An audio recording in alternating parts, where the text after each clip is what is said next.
kept running up against the primary barrier to entry to develop a piece of property is either the lack of sewer capacity or the price of your land has gotten so expensive, especially here in southeastern North Carolina, that everything flows from that and everything becomes unaffordable. So being able to either usurp the municipal sewer capacity when they run into a problem or go outside those concentric circles and find land that is much less expensive, it resets the entire development process. So through Tom's systems of decentralized sewer, you can put the sewer in for less expensive versus what you're going to have to pay to hook up to municipal. You can put the entire system from the wastewater treatment plant that's treated to the highest standards that you can find, so it's economically and environmentally viable.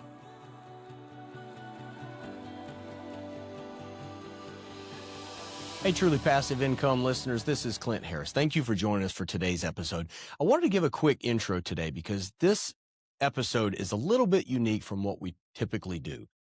My partners and I, at this point, we have $100 million of commercial real estate deals underneath our belt. And what I've continually learned over and over is that the groups that typically have the most success and are able to navigate challenging times are often the groups that have the most creativity and the foresight to skate to where the puck is going. We have some significant challenges in the world and especially in this country right now. And it reminds me of the people that have the ability to have foresight and see down the road to where the bottlenecks are and solve those equations oftentimes are creating the most value for themselves and the community around them. It kind of reminds me of right now, you've got a lot of people looking to invest into Tesla, right? They're doing massive, big things there. But then you have a step beyond that investor that's just piling money into Tesla stock that's looking at, say, the Optimus 3 robot that is about to come out. And they're looking at, okay, of the components of this robot, who are the companies that are providing the individual pieces? Like there's one actuator piece that Tesla doesn't make that only comes from one supplier. Let's buy stock in that provider. How do you really get into the niches? Because we all know that the riches are in the niches, right? How do you dig in and you find those bottlenecks and you look for the solutions? And that's why today we're going to be talking about municipal sewer. That does not sound like something that we should talk about regularly. It's a strange thing for us to bring up on this podcast, but the reality is where we live, especially in Eastern North Carolina, we have some major challenges when it comes to housing. We have a national housing shortage, but in two of the counties surrounding where we are right now, we have moratoriums that have been put in place because the municipal sewer plants are absolutely at capacity, sometimes 130% of capacity. And you have home builders that are unable to build homes. And you have land that is unable to trade because they can't get access to municipal sewer. You got to have water, you got to have electric, and you got to have some level of municipal sewer before a large home builder like a D.R. Horton will pick that up. That's a major bottleneck. And because that increased cost that's associated, the cost of the land is higher, the cost of the build is higher, and the cost of the end consumer is higher as well. So today we're diving in for conversation with Tom and Charles to talk about something that if you just looked it over, you read it in a newspaper article, it's a pretty boring subject topic. But at the end of the day, this is moving the needle in terms of the amount of land and area available for development when we have a major bottleneck in housing. So listen closely today. This episode is actually more about the foresight to look ahead, skate to where the puck is going, identify the bottlenecks, and be the first person to solve that in a way that creates value for everybody. I hope you enjoy today's episode. Welcome to Truly Passive Income. I am Clint Harris, and today we got a special episode. I have two guests today. Neil is out, but I do have Tom Bartlett. He's the founder and owner of Aquatech Solutions in Fayetteville, Arkansas. He's been a leader in decentralized wastewater treatment for over 27 years, selling, operating, and maintaining advanced community sewer systems across the country. His systems use compact, efficient tech that treats wastewater through natural processes, cutting costs by 40 to 50%, using far less land and protecting local water resources better than traditional setups. And Tom often talks about how decentralized systems support smarter growth without sprawl or big infrastructure burdens. And on top of that, I have his business partner, Charles. Charles Poindexter is a co-owner and principal partner at CG Design and Build here in Wilmington, North Carolina, with over 15 years of experience in real estate development and 45 years as an entrepreneur. He's delivered infrastructure for more than hundreds of homes across the communities in Southeast North Carolina. He specializes in design build projects that blend civil site work, commercial construction, and thoughtful land integration, like designing neighborhoods around the historic trees. His broad background helps him cast vision for both residential and commercial development that fit the surroundings. So, gentlemen, I have never been more excited to talk about sewage in my life. So thank you both for being here. I really appreciate it. Tom, let's start with you. You've got a very interesting product and technology that we're going to talk about. The technology itself has broad implications for development, real estate investing, and I think a lot of people in our listener base are going to want to hear it, even though they don't know that yet. So tell us a little bit about yourself, your technology, and your background in this space. Okay. Thank you very much. I appreciate it. Again, my name is Tom Bartlett. I've started Aquatech Systems 27 years ago in the state of Texas. We were there for a few years, then moved up into Arkansas, where there's a very, very active real estate market with a lot of growth. We did many, many projects and subdivisions up in Northwest Arkansas. And then through the years, we've actually expanded across the United States as well as Bahamas. We have our first plant going into Vietnam this year. So we're very active all over and hopefully going worldwide soon. The decentralized sewer system, that's what we call it, is designed to help developers build subdivisions outside of city sewer when the only access they have is for a septic system. We actually can treat a subdivision 2, 3, 4, 5 homes to the acre, depending on zoning, and we can truly maximize the growth of the development, the profit of the development, and the number of homes within that development, which helps the community, it helps the municipal tax base. There's many advantages to have that, but it allows the developer to go outside of city sewer and literally afford land where they can build multiple homes and what we would call affordable housing, or homes that people can buy within a $200,000 to $300,000 range. I love that. So I'm going to simplify that for the simpletons like me. And then, Charles, I'm going to pitch it to you for what that actually means from a development standpoint and how that affects the dollars and cents of some of the development projects, as well as people's ability to find affordable housing. So what we're talking about here is decentralized sewer, which is exactly what it sounds like. A lot of times, if you are developing land, doing entitlement, you have to have water, you have to have electricity, and you have to have sewer.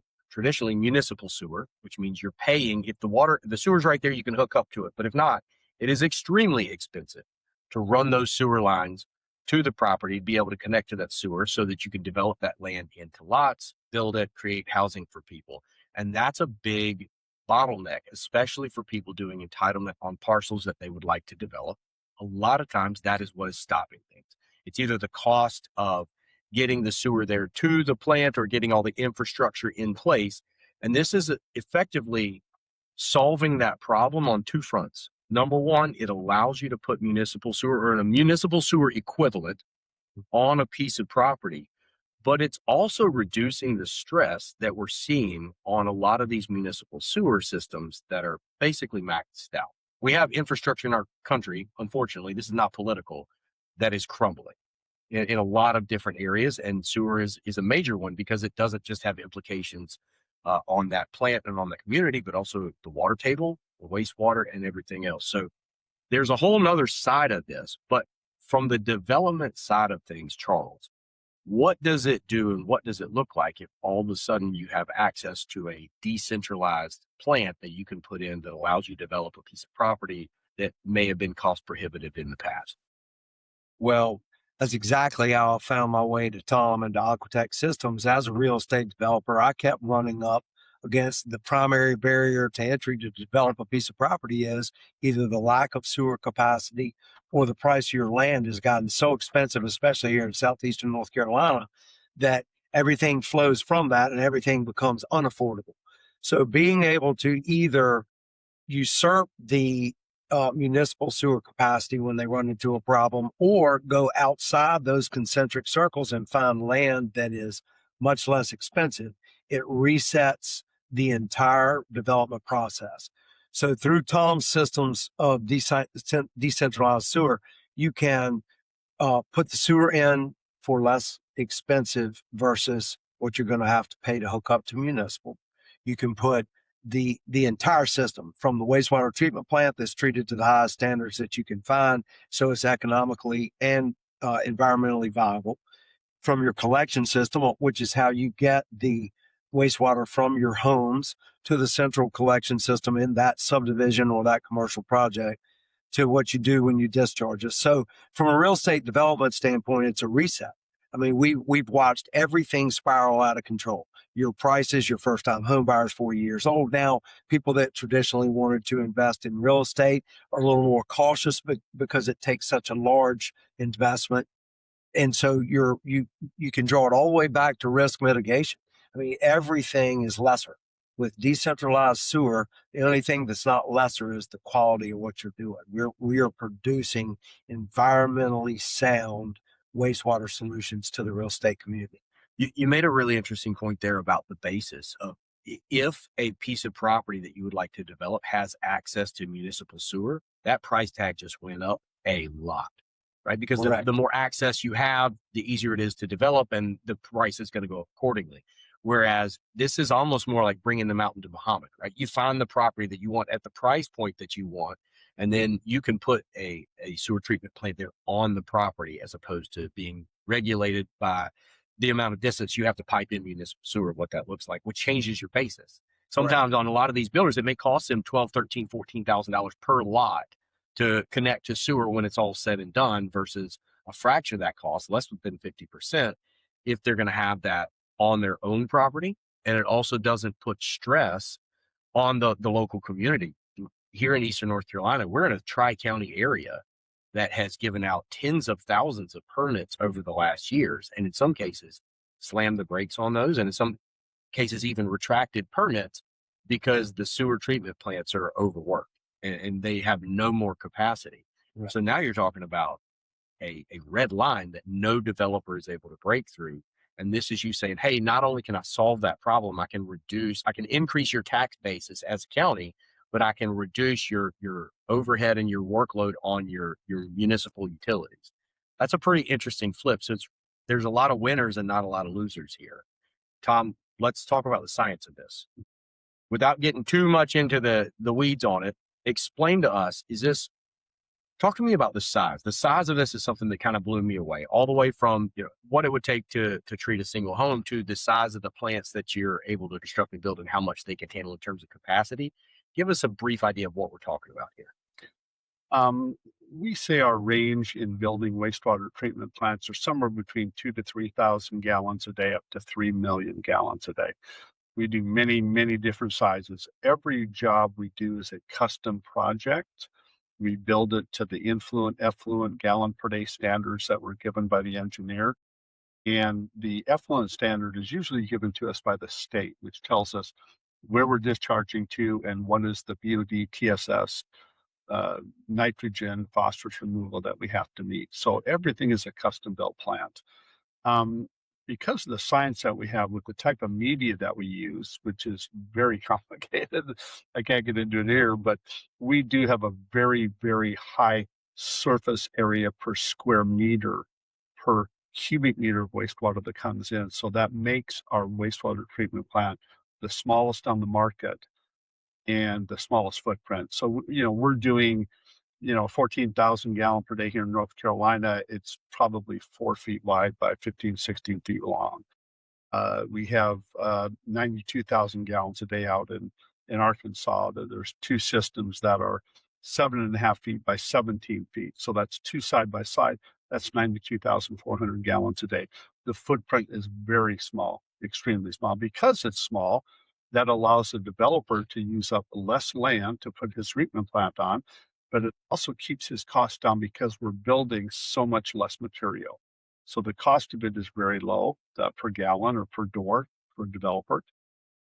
Also, our product's made of stainless steel. It's a very high quality product. The treatment plant itself is made in Europe. We bring it over, and it's just the highest quality that you can get. The media is multiple different types of media with multiple different surface areas, and different media in different chambers actually is the science behind how that treats with aeration injected and so forth.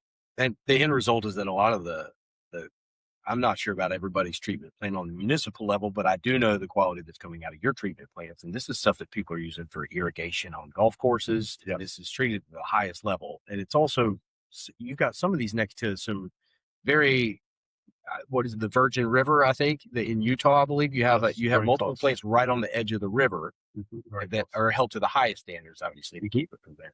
But listen, for a dummy like me, Charles, maybe you can enlighten me here. Let's talk about this on a development level. Like, I know from being friends with you guys and partnering for a little bit in some of these conversations that you guys have helped me with my education, that an average bedroom, your counted use is about 90 gallons a day per bedroom. Is that right? So 4-bedroom house, you're talking about, on average, if you're doing back of the napkin math, you're looking around 360 gallons, right? So for, let's say you're a 100-home community that you're trying to build, on average, what is it typically costing a builder or a developer per lot to try to get municipal sewer put into a parcel like that, versus what size plant are we talking about that we could put in to take care of the same amount of homes, and what's the cost that it takes there to cover that?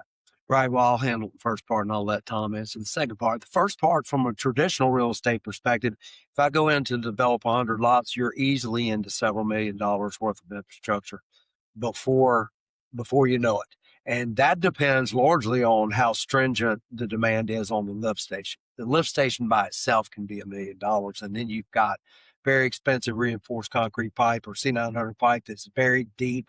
You got manholes to deal with and all types of infrastructure in the collection side of things, whereas Tom's system is much simpler and uses less of those materials and does not use a lift station at all. So the financial impact shifting from a traditional municipal hookup to a decentralized system like Tom's is very significant. Typically around here, again, southeastern North Carolina, right now, your tap fee just for sewer in the Surf City, Under County area is going to be about $9,300 a house. So county's running $12,000 a house right now. So Tom, comparatively, give them the scope on 100 homes, 36,000 gallon plant. I mean, you're probably a third of that. Yeah. So again, depends on gallons per day, how big of a plant we built. The bigger it gets, the more economy of scale. But we're doing large subdivisions, a couple thousand homes for $2,600 a lot, our cost of our equipment. And smaller ones down to maybe 15 or 20,000 gallons is maybe $4,500 a lot. So if you're at about 30,000, 32,000, 36,000 gallons a day, you're probably $4,000 to $5,000, $4,000 to $4,500 per lot, the cost of the wastewater treatment equipment. Again, as we talked about before, we've got two different costs in decentralized. One is the treatment plant, and that gets you the many lots per acre because you're treating the wastewater. The second is the cost of the collection system. So those are two different costs you got to look at. The treatment plant itself would be around $4,000 to $4,500 per lot. I think that's something I didn't wrap my head around at first, is the reduction in other infrastructure that you no longer have to put in place. The giant culverts, like you said, the manholes, the lift stations, everything else. Expound on that a little bit, Charles. I'd love to. I'm sure that's a giant line item that you're typically dealing with. It is a giant line item, and probably one of the most unique aspects, and Tom points this out often. If you're going in a traditional situation, you're going to put in 100 lots and you're using a traditional system, you're required, before you can get the first CO on the first house, you have to complete 100% of the infrastructure. In Tom's world, it's kind of build as you go. So you don't have to put in the entire collection system. If you're starting with a phase of 20 houses out of 100, you just put in what you need for those 20. So I don't need to tell you, in the real estate investment world, time is money. Interest carry is time. So, I mean, it's very important. That's a very important difference between the two. Not to mention the economics. The economics, you're probably at, even paying others to do it, you're probably at 30 cents on the dollar in your infrastructure, which is, I mean, crazy. Let me ask it's kind of the other side of the coin here. Ask a question about this side of, what kind of pushback are you going to get from this? Because up front, it was easy for me to be like, well, they're going to regulate. This is Blackwater. This is going to be regulated. It's going to be tested. They probably want everything to flow through the municipal sewer plant so they can keep control. And the reality is I was wrong about all that. They actually don't, they want the opposite. They want a reduction in stress on their current infrastructure. They are overworked. There's, Charles, I can't remember the number you told me. There's hundreds of plants up and down the coast in a very small area that are already failing. And these things are going down. Now, I live in Carolina Beach, an island community right here, and I know of some major issues that have happened there in the past. And the issue is, if you want to take that sewer plant offline to do some work, it could be down for weeks, if not months, while you're doing that. And there's very little space. So you can't go in and build a new sewer treatment plant in the same area because you don't have the footprint for it. But this footprint is a fraction of the size. And so I know that you can go in and you can put a new system in and basically just flip it over. But from the people that are asking questions about, well, what kind of licenses or approval or regulation is, talk to me about the EOP, the process, and what it looks like, and why this is actually a win for everybody, including the owners of the municipal systems. As I mentioned earlier, North Carolina is the only state that we know that has the engineered optional permit, the EOP. And what that means is the engineer takes the responsibility of the wastewater system, takes it off the back of the state. He has to fill out paperwork to the state. They want to make sure certain things are copacetic in what he's doing, but that goes in a file. He automatically gets the EOP.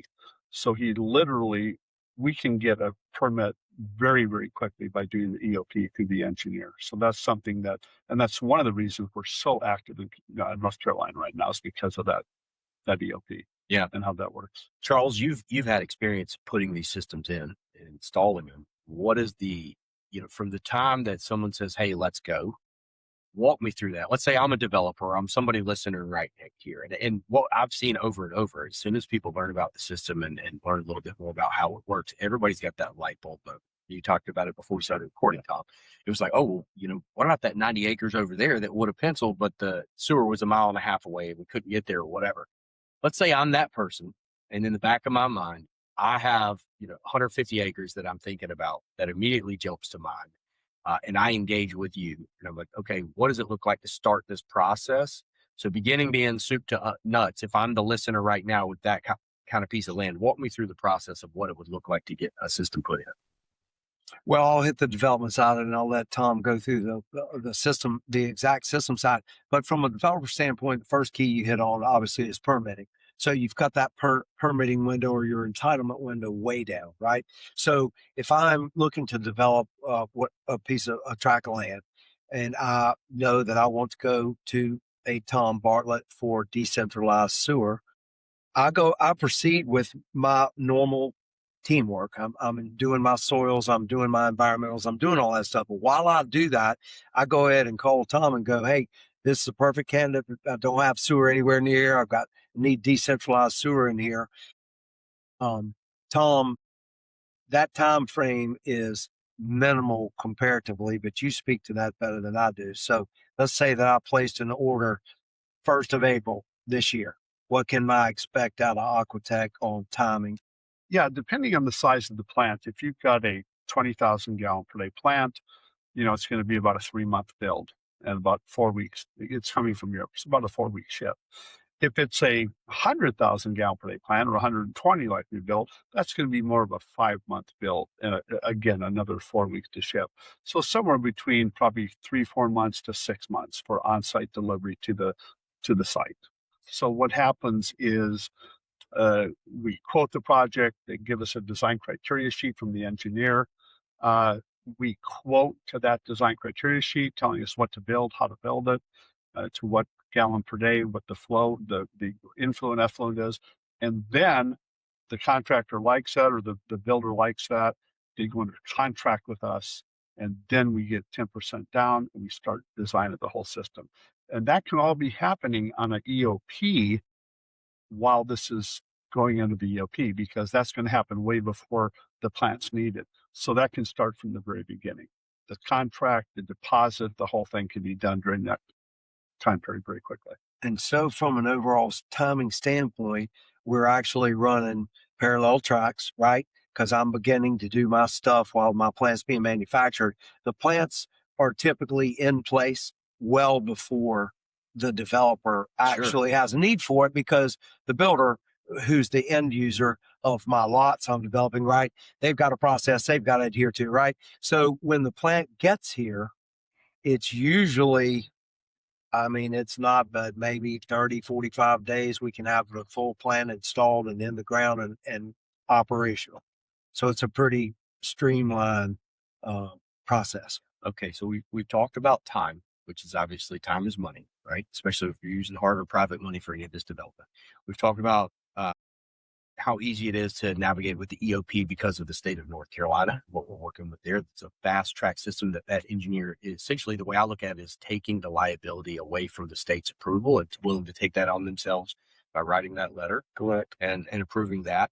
And then we've got the reduced cost of the infrastructure that you don't have to put in on the outside, the manhole covers, the lift stations, everything else. So that's some pretty big line items there. But one thing we haven't talked about is unit density that you're able to. And I know that there's been some examples that have come up in conversations of pieces of land that maybe have doubled or even tripled or sometimes more the amount of houses that you could put on the property. If you're no longer dealing with septic and you're putting in the equivalent, maybe it's a piece of land that didn't have access to municipal. So you could only build maybe 1 or 2 houses per acre with septic if it would perk. And on land that wouldn't perk, you're kind of, you're in trouble there. But now all of a sudden, you have an option to put in a system like this. It doesn't just solve the problem. It can also change the denominator in terms of the amount of properties you could actually put on the piece of dirt, which is a major value delta. So this is a fourth way that it's really changing the numbers here. It's like, maybe it was 100 lots, and then you look at the time, you look at the money, you look at the infrastructure, but now all of a sudden, maybe it's 200 lots, maybe it's 300. Right. And that starts to move the needle, especially if that land was quote unquote on sale because it didn't have access to municipal sewer. Because we all know that if it did, the price tag would have been 2 or 3 times higher. Right. So now you're getting a discount on the land by getting something before it has access to municipal sewer, and still potentially 2 or 3xing the amount of lots you could put on the property. Am I right? That's correct. That's a very good point. Again, we've done this for 27 years, and when developers that we're meeting with actually realize what this brings to their party, the money they can make on this, you just see the lights go on. They go out and they look for land outside of municipal sewer that's 3 times less expensive per acre. They now can get 3, 4, 5 homes to the acre, or more apartments, or whatever it may be that they're building. It just changes the game for them. They see the profits go up, and this works for high-end housing. It works for affordable housing. It works for everything. But it really does change the game when they realize they can get so much more per acre on much less expensive land.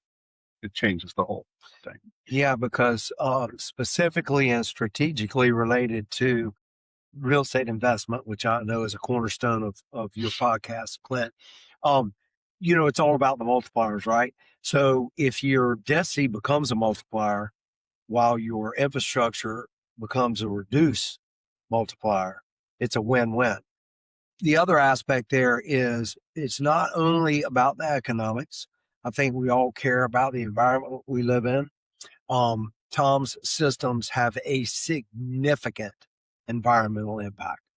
The amount of people need to understand, these are true wastewater treatment plants. We are returning clean water to the environment, not septic water. That's a huge distinguishment. So we can replace failing septic systems with our technology. We can create cleaner systems right out of the gate. Either way. Yeah, the impact financially adds up quickly for the real estate developer. Yeah, I think that we obviously have a major housing shortage in this country, and that's not going to change anytime soon. And there's a lot of talk about, how do we increase housing? We should reduce the regulations and allow people to build more. But I don't think people understand that some of the bottlenecks are not going away. If it's basic infrastructure, and everybody on this planet has to flush a toilet if they have the opportunity to use one. And the reality is you can't build more if we can't handle that without having negative impacts on the tenants, or like you said, on our environment. Especially, we live in a coastal area over here. Like, I live at the beach, and there's a lot of emphasis on the environment that we live in and trying to be good stewards of where we live and be responsible and do the right thing for everybody involved. So it's just another layer. And this is one of those things that I look at as it's a major value delta. in terms of what it costs to develop new properties, but also where you're able to do it and how you're able to do it and who's going to be able to have access to that. To your point, Tom, it works just as well for apartment complexes or, or workforce housing or low income housing as it does for anybody else. RV park. Exactly. RV parks. Yeah. People, I've got someone that's building on 6 acres in the swamp right now with one tiny little piece of land that would park. And that's what I reached out to you about the other day, Charles, and was like, hey, would this work over here? Is this an option? And they're going through the process. I think they're going to figure it out. But the reality is it changes the formula. Once you change the formula, it changes a lot of different things in terms of it creates opportunity for the developer. It creates new housing situations for the people that need the housing in the area, and it reduces the stress on the municipal systems as well, which is a big deal. So that's what I'm looking at. We don't like to do it, but if we think back to the last crash that we had in the housing market, 08, 09, 07, 8, 9, it's almost a reset. We're not in that bubble. That's not what I'm saying, but pricing has just outpaced what people can afford. So the only way, I think, from a real estate development standpoint, the only way we're going to get a reset like we did in 10, 11, 12 and years to follow is to get the dirt back to an affordable number, because everything flows from that. Whatever I have to pay, or the real estate investor has to pay for the dirt, and then whatever the developer's got to pay to develop it, and it just rolls right up the chain, but it stops at the end user. So if we can take decentralized sewer, we can step outside the concentric circles around municipal sewer, get that 30%, 30 cents on the dollar on your land now. Now we're back. We're back. We're back to being able to build houses that are affordable. Everybody wants to talk about workforce housing. Everybody wants to talk about a house that starts with a 2, not a 4. This is how you get there. I truly believe this is how you get there, and pick any county. One of the stats you asked about a little bit ago, Clint, is we have 100 counties in North Carolina, right? The word on the people in the know is that 40 to 50% of all the sewer systems, private or municipal, are in some state of disrepair or failure at this time. I just completed a project for Tom up on an environmentally sensitive island north of Acre up towards Atlantic Beach. And I was told by the locals there that in a 7-mile stretch, there are 50 plants that are going to have to be dealt with in the next 5 years. Yeah. They're either already failing and out of compliance or headed that way. It is nice to see technology catching up around the same time that these problems are going to continue to exacerbate and create issues for our community, both environmentally and on social levels. So I feel like we've got that convergence of technology and price, along with a perfect storm of the old infrastructure continuing to crumble and degrade. And when you're dealing with black water situations, that has bad consequences on the health level as well as the price level. So, well, listen, I want to land the plane here and start wrapping it up. Before we do, I'm going to do this one at a time because you both have so much to offer. I've learned a lot from both of you. So, Charles, let me start with you. Charles Poindexter, co-owner, principal partner of CG Design and Build here in Wilmington, North Carolina. You are installing these systems up and down all over, right? What's the area that you cover for that? Well, we'll cover nationwide with Tom. We'll do it through strategic alliances.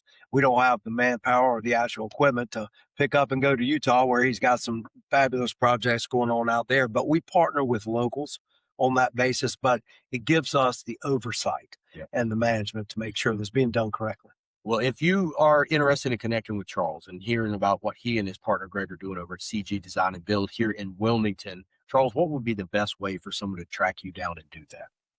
Probably our website is www.cg-designbuild.com, or we are members of the Cape Fear Home Builders Association. You can contact the Cape Fear Home Builders Association and they have all our information. Thank you. Now, Tom, you're visiting here from Fayetteville, Arkansas area. I appreciate that. Rogers, Arkansas. I actually went to college in Arkansas, so it was nice to have that conversation and catch back up. So I appreciate you being here. I know you're all over the map selling these systems. But if somebody wants to find out more about you, you're 27 years in business with Aquatech Systems, what would be the best way for them to connect with you to do that? Probably a couple of different ways. One would be my website, which is communitysewer.com. Very simple. com. I'm old school. I love to work on the phone. So my phone number is 479-530-7922. Being old school, my phone's 24/7, 7 days a week. So just give me a call. I love it. All right. Well, thank you very much, gentlemen, both of you, for being here. I really appreciate it. If you're a real estate developer or you're doing land entitlement or anything along those lines, you're struggling with the development, trying to get access to municipal sewer, I would recommend you take a look at this, because that's what we do in this building. And this is something that is very different than everything out there. It's the technology, there's an underlying technology that's been around for a long time, but this is not your granddad's decentralized sewer system. And I would recommend that if you're running into a bottleneck with your project and you're struggling to move forward or things aren't penciling, I would take a look at this. So thank you for your time, gentlemen. Thank you to both of you. Appreciate you being here. And thanks for listening. Thank you so much for listening and watching the Truly Passive Income podcast. If you liked the show, if you think it would be useful for someone else, the greatest compliment that you could give us would be to share the episode. Leave a comment down below or leave us an honest review. If you have any questions, don't hesitate to let us know down below. And remember, with truly passive income comes freedom of time, place, and the freedom to pursue your higher purpose.